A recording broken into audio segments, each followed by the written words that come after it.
Mrs. Dando here, your school counselor. And I'm back today with an extra special, super duper special counseling in the classroom lesson of the week for you.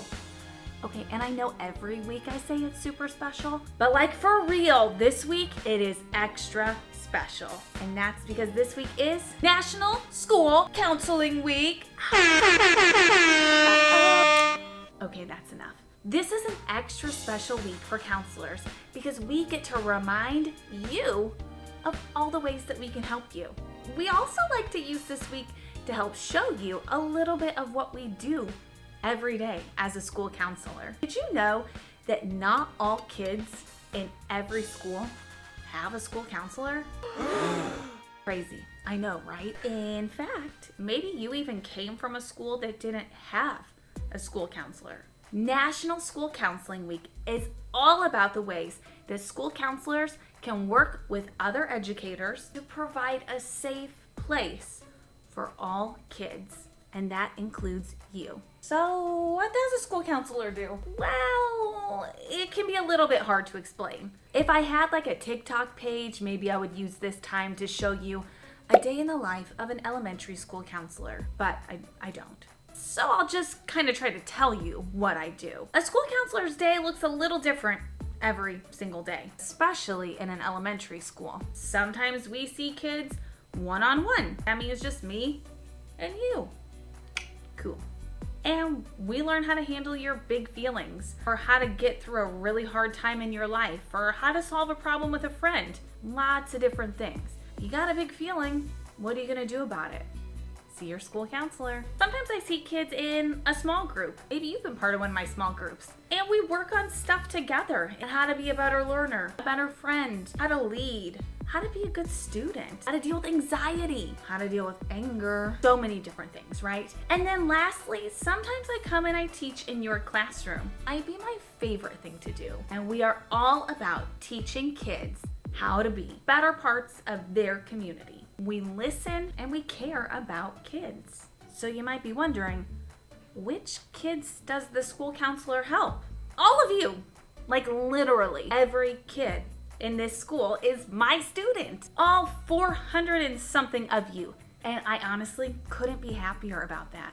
But also, whoa, there is a lot of you and there's only one me. So one thing I've learned as an elementary school counselor, who's been doing this for a while now, is I cannot do this job by myself.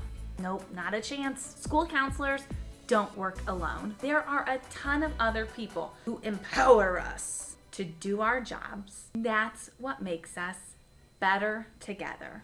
This year's theme for National School Counseling Week is School Counseling Better Together. I can't do my job alone.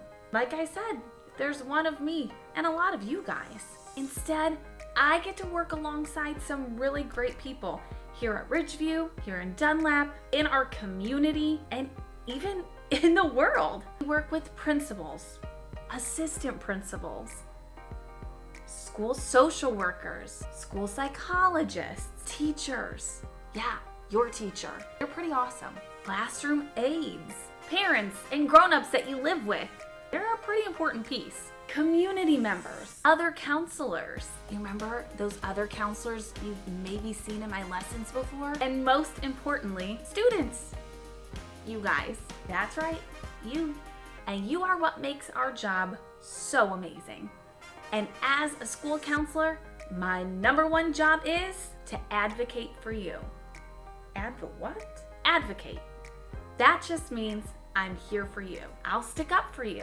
I got your back. I advocate for kids. And that's what all school counselors do. We're always there for our students. And we work alongside some really special adults to make good stuff happen for kids. You see, when we work together, we are able to give kids the tools that they need to feel successful. We empower kids with academics. We teach you ways to be a student, to focus your attention, study, and learn. We empower kids with social emotional skills, ways to get along with people, make friends, and develop your mental health. And lastly, we're trained to help kids learn more about themselves so that they know what they want to be when they grow up and how to become that. Pretty cool, huh? So I've said this a lot.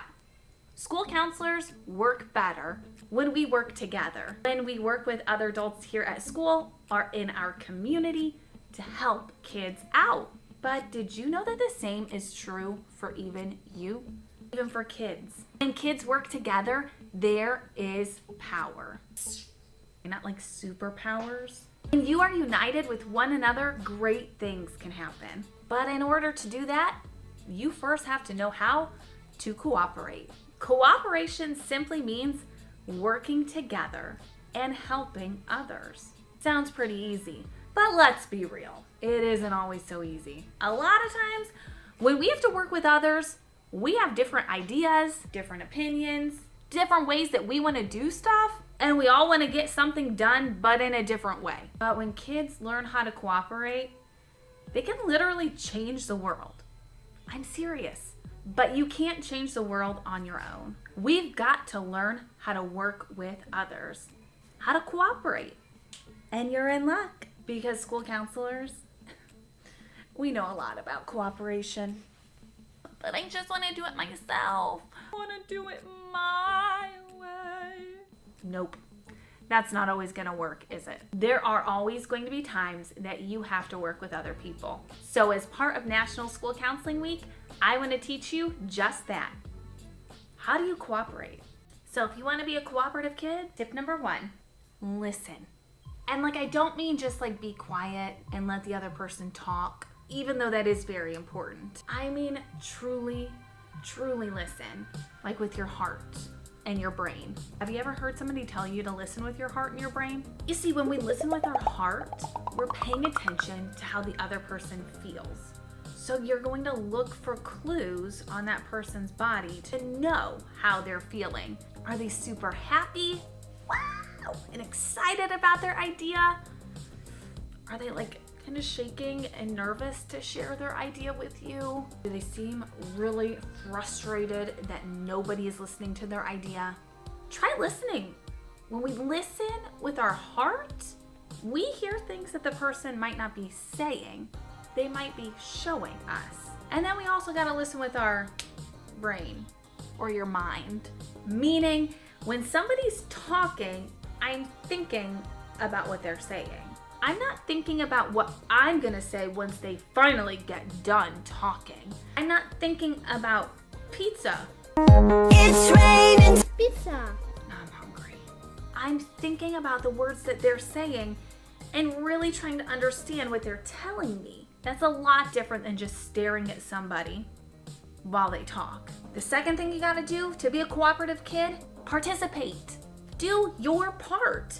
Okay, do not raise your hand. But have you ever been working with a group in the classroom and some of the other people in the group are just kind of chilling, not saying anything, not doing anything?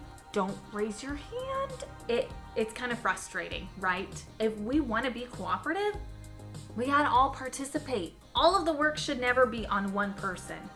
That's not cool. When everybody does a tiny little bit of the work, things go way more quickly. And usually they go a lot better. But also remember that when you participate, you're doing your part, not everyone's part. Even though I know some of you would like to do it all on your own, that's not how we work together with other people. So when it's your turn, share your idea and be proud of what you have to offer. And then let other people do that too. Which leads me to my last tip if you want to be a cooperative kid, or if you want to know how to cooperate. And that is encourage. So when we encourage people, we're saying kind, helpful, uplifting things to them, help them feel good about themselves. So when somebody shares their idea, even if you don't love the idea, you're not gonna roll your eyes. You're not gonna laugh. You did not just say that. But you're gonna try to encourage them. Like maybe their idea is way different than your idea, but that doesn't mean it's a bad idea. Try putting those ideas together. A little bit of yours, a little bit of theirs. Cooperate. Instead of putting down their idea, saying that it's terrible, maybe try something like, hey, that's an interesting thought. Share a little bit more so I can understand better. See how that sounds way nicer than, oh my gosh, that idea is ridiculous. When we encourage each other, other kids will feel comfortable to share too and to do their part. And that's how we can change things. That's how we work cooperatively. Cooperation in real life, it can be great, but it can also be a lot of work. And it definitely does not always go smoothly. But when we listen, participate, do your part, and encourage one another, we can work together to change our school and even our community. And I know that's true because as a school counselor, that's something I do every day.